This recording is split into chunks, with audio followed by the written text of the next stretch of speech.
የኢፌዴሪ ሕዝብ ተወካዮች ምክር ቤት የኢፌዴሪ ፕሬዝዳንት ክቡር ታዬ አጽቀሥላሴ መስከረም 26 ቀን 2018 ዓ.ም ለሕዝብ ተወካዮችና ለፌዴሬሽን ምክር ቤቶች የጋራ መደበኛ ስብሰባ ያደረጉትን የመክፈቻ ንግግር አስመልክቶ የቀረበው የድጋፍ ሞሽንን በተመለከተ የምክር ቤት አባላትን አነጋግረናል።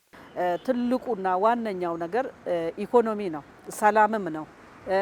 ሰላም በመንግስት በኩል እየተሰራ ያሉ ስራዎች እስከ ታች መዋቅር ያለው እስከ ቀበሌ ያሉት መዋቅሮች በስትራቴጂ እየተመሩ ስለሆነ እንደ ፓርላማ ማለት ነው እንደ ህግ አውጪው ያሉትን ችግሮች በመረዳት በማስረዳትም ጭምር መንግስትን መደገፍ መቻል እንዳለብን ነው ለመናገር የምፈልገው። በተለያዩ መስክ ላይ የተሰማሩ ሰዎች ለውጤታማነት መትጋት አለባቸው፣ ድርሻውን መወጣት አለባቸው። ለምሳሌ በጤና በትምህርት ላይ የተሰማሩ ሰዎች በሚገባ ከዚህ በፊት ከሚያቅደውና ከሚሰራው በላይ መስራት አለበት ብዬ አስባለሁ። ሌሎችም በትምህርት በንግድ ላይ ተሰማሩ ኢንቨስተሮችም ደግሞ አሁን የተፈጠረ ያለው ምቹ ሁኔታ ተጠቅሞ አስፍቶ መስራት አለባቸው።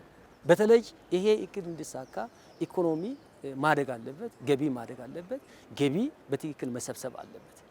ግብር ከፋው ደግሞ በተጠያቂነት መንፈስ መክፈል አለበት፣ ግብር መክፈል አለበት። ህጉን ተግባራዊ መደረግ መቻል አለበት።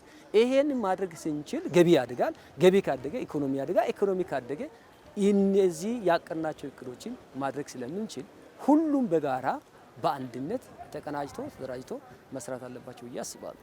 የተለያዩ አማራጮችን መሰረት በማድረግና በመስራት የትኩረት አቅጣጫውን ተከትሎ ለተግባራዊነቱ ለመረባረብና ከግብ ለማድረስ ከምክር ቤት አባላት በተጨማሪ የህዝቡን ተሳትፎ ከማሳደግ አኳያ መስራት እንደሚጠበቅ ያነሱት አባላቱ የህዝቡን ተሳትፎ ከማጎልበት አንጻር ተከታዩም ብለዋል።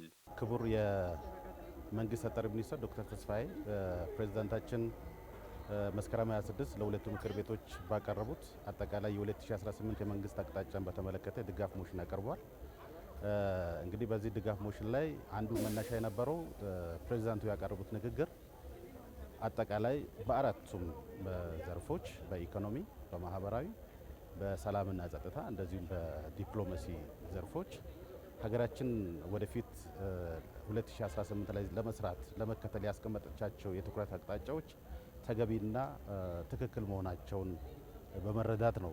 የመንግስት የትኩረት አቅጣጫ በክቡር ፕሬዝዳንቱ የተቀመጡ የትኩረት አቅጣጫዎች የኢትዮጵያን ማንሰራራት ከግብ የሚያደርሱ የኢትዮጵያን ተስፋ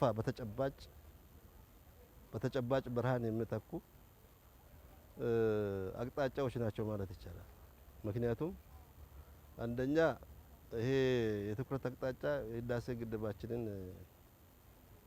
ከመረቅንበት ማግስት መሆኑና ሌሎች ትልልቅ ሜጋ ፕሮጀክቶችን ያካተተ የትኩረት አቅጣጫ መሆኑ ነው።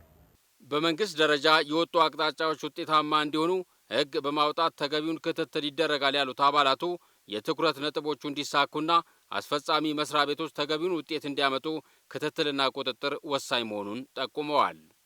እንግዲህ የምክር ቤት አባላት በህገ መንግስቱ የተሰጣቸው ተልዕኮ አላቸው። ወደ 4 ተልዕኮች ናቸው ለምክር ቤት አባላት የተሰጡት። ቅድም እንዳልኩ የመጀመሪያው ህግ የማውጣት ነው። ለነዚህ ስራዎች እንቅፋት የሆኑ አሰራሮች ካሉ እነዛን አሰራሮች የማስተካከል አዳዲስ የህግ ማዕቀፎች የሚያስፈልጉበት ሁኔታም ካለ ይህ ምክር ቤት ህግ በማውጣት ትልቅ ስራውን ይሰራል ብለን እንጠብቃለን። ሁለተኛው የሚሆነው እንግዲህ ክትትልና ቁጥጥር ስራ ነው፣ ኦቨርሳይት ፋንክሽን የምንለው ማለት ነው። ስራ አስፈጻሚ አካላት ይህንን እቅድ በአግባቡ ስለመፈጸማቸው እቅዱ ላይ ቤዝ አድርገው ምን ያህል ዝግጁነታቸው ምን ይመስላል፣ የመፈጸም አቅማቸው ምን ያክል ነው የሚለውን ነገር የፓርላማ አባላት በክትትልና በቁጥጥር ስራቸው ቁጥጥር የሚያደርጉ ነው የሚሆነው። ያን አጠናክረው የሚቀጥሉበት ሁኔታ የሚፈጠረው። ሌላው እንግዲህ የሪፕሬዘንቴሽን ስራ የምንለው ነው፣ የውክልና ስራ የምንለው ነው ለፓርላማ አባላት የተሰጠው ተልዕኮ። ሁሉም የምክር ቤት አባላት በክረምት ወራት እና በአመት 2 የመረጣቸው ማህበረሰብ ጋር በመሄድ የሚነሱ የመሰረተ ልማት፣ የመልካም አስተዳደር፣ የሰላም ችግሮችን ተወያይተው መጥተዋልና እነሱን ይዟቸው የመጡትን ችግሮች ለሚመለከተው ስራ አስፈጻሚ አካላት ያቀርባሉ ማለት ነው። በማህበረሰቡ እነዚህ ችግሮች ተነስተዋል። ስለዚህ እነዚህን ችግሮች ለመቅረፍ የሚኒስትር መስሪያ ቤቶች ምን ያህል ዝግጁ ናቸው፣ የክልል አመራሮች ምን ያህል ዝግጁ ናቸው የሚለውን ነገር ምላሽ የሚያገኝበት መድረክ ነው የሚሆነው። ከምክር ቤት አባላት ያው እገዛ ነው፣ ህግ ማውጣት ነው፣ የሚሻሻሉትን ህጎችን ማሻሻል ነው። እንደገና ደግሞ ውክልና ቦታ በምንሄድበት ጊዜ ስራ መስራት ነው፣ መልእክት ማስተላለፍ ነው፣ መደገፍ ነው፣ ከመንግስት ጎን መቆም ነው። ለህዝብ ደግሞ ትክክለኛ አቅጣጫን መምራት መንገር ነው የሚያስፈልገው ማለት ነው።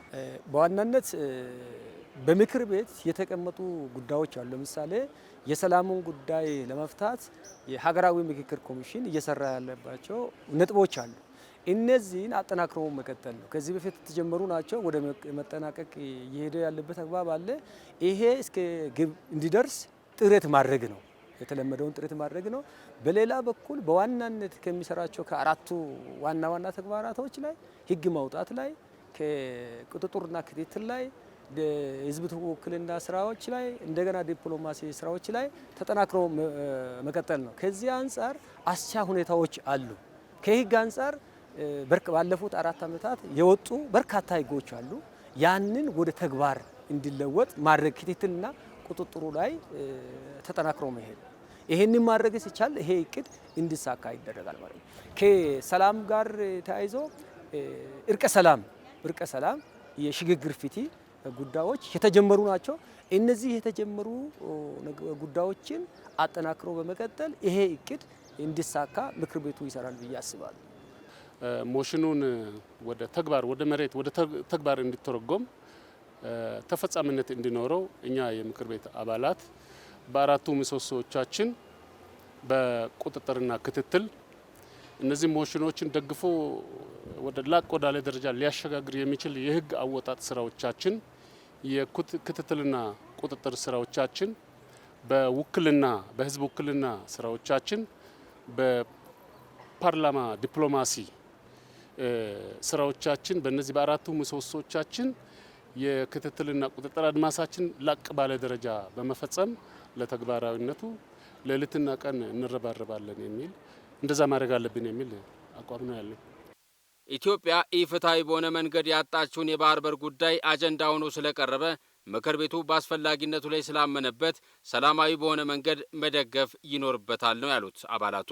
በዋናነት አጀንዳም ሆኖ ለምክር ቤቱ የቀረበ ስለሆነ ምክንያቱም የባህር በር የሚባለው ጉዳይ አንዳንድ ጊዜ በሌላ ኮንሰፕት በሌላ አስተሳሰብ ሊወሰድ ይችላል። ባህር በር ኢኮኖሚው ላይ የሚኖረው ሚና በጣም ከፍተኛ ነው። ኢትዮጵያችን ኢኮኖሚ በጣም እያደገ ነው ያለው። ኢኮኖሚ እያደገ ነው ማለት ኢምፖርትና ኤክስፖርት የምናደርገው የሸቀጦች ቁጥር እየጨመረ ነው፣ በመጠንም በይዘትም በአይነትም እየጨመረ ነው የሚሄደው። ስለዚህ ይሄንን ለማስተናገድ የሚያስችል አቅም ሊፈጠር ይገባል ማለት ነው። ይሄን ለማድረግ ደግሞ የባህር በር እጅግ አስፈላጊ ነው። ምክር ቤታችን ከዚህ አኳያ አንደኛ አስፈላጊነቱ ላይ አምኖበታል።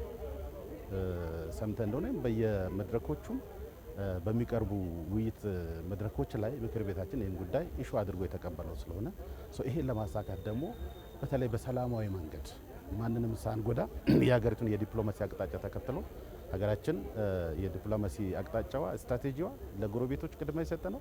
እንደገና ደግሞ ጉዳዮቻችን ደግሞ በሰላማዊና ዲፕሎማቲክ በሆነ መንገድ ማስፈጸም ይፈልጋል ማለት ነው እና ስለዚህ ከዚህ አኳያ ምክር ቤታችን በሰላማዊ መንገድ የሚደረገውን የባህር በር ለማግኘት የሚደረገውን ጥረት መደገፍ ይኖርበታል። ባህር በርን በተመለከተ ሀገራችን ኢትዮጵያ ሰፊ የሕዝብ ቁጥር ያላትና ትልቅ ሀገር ናት። ነገር ግን እስካሁን ድረስ የባህር በር የሌላትና በዓለም አቀፍ ደረጃም ኢትዮጵያ ፍትሐዊ የሆነ ጥያቄ እየጠየቀች ያለችና ጥያቄዋን ዓለም እንዲረዳላት ዓለም ተረድቶ መረዳት ብቻ ሳይሆን ፍትሐዊ ጥያቄዋን መልስ እንድታገኝ እየጠየቀች ያለችበት ሁኔታ ነው ያለው።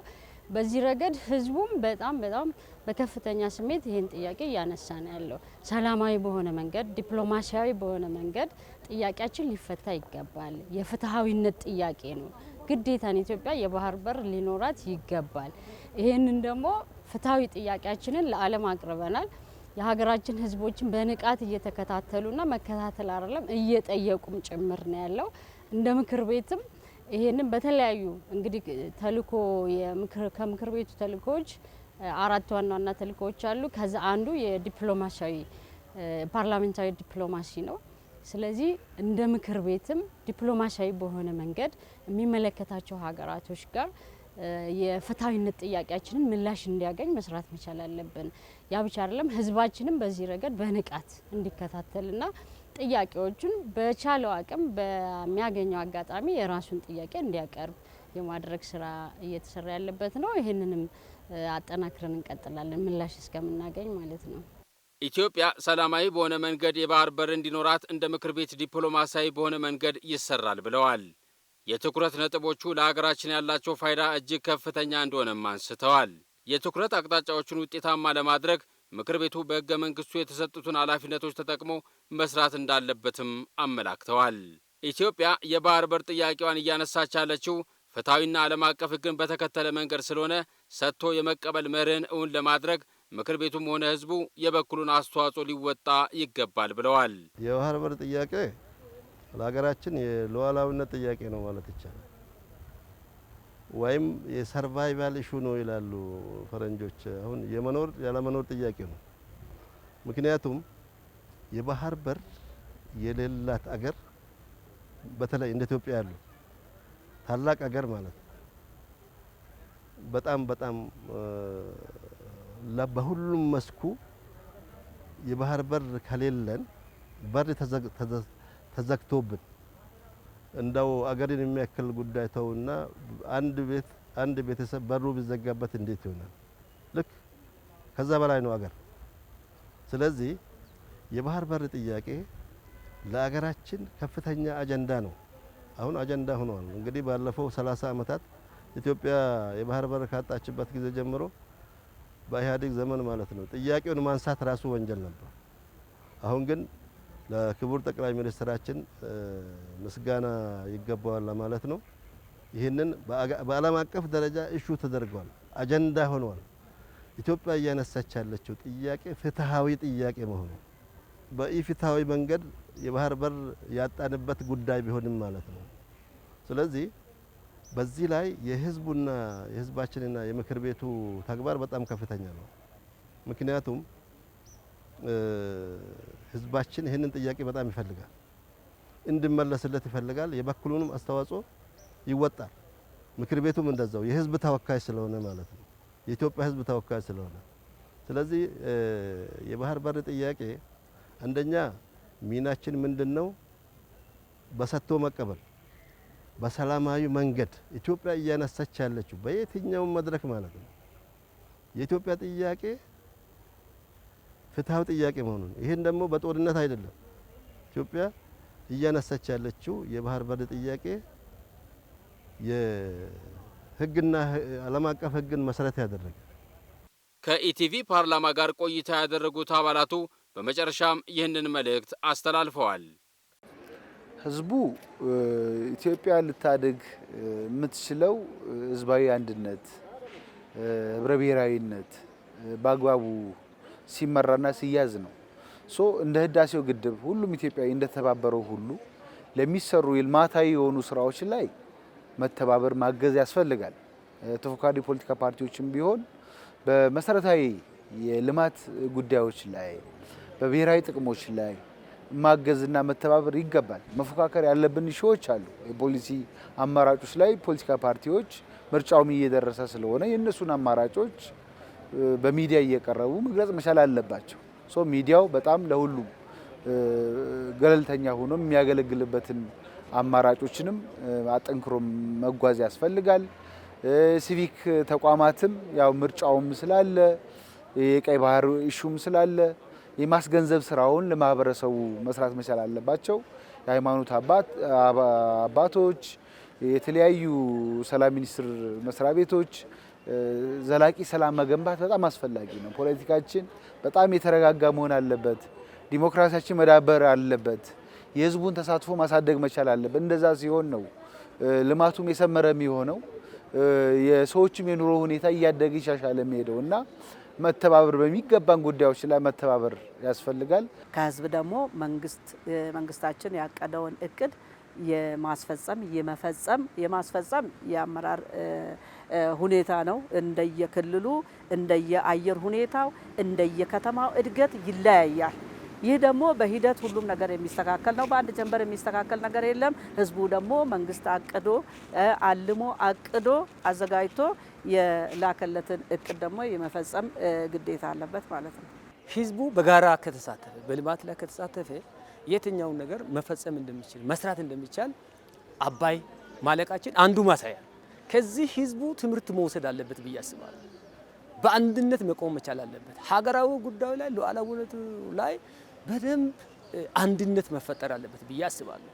አንድነት በሚፈጠርበት ጊዜ ተሳትፎን ደግሞ ማጠናከር አለበት። እቅዱን የኔ እቅድ ነው ብሎ መውሰድ አለበት። ለዛ እቅድ ተግባራዊነት ደግሞ በጋራ መስራት አለበት። መደማመጥ መኖር አለበት። በህዝብና በመንግስት መካከል መደማመጥ መኖር አለበት ብዬ አስባለሁ። ይሄ ሁሉ ሲጠቃለል ለዜጎች ክብር፣ ለዜጎች ጥቅም፣ ለህዝብ ጥቅም ነው።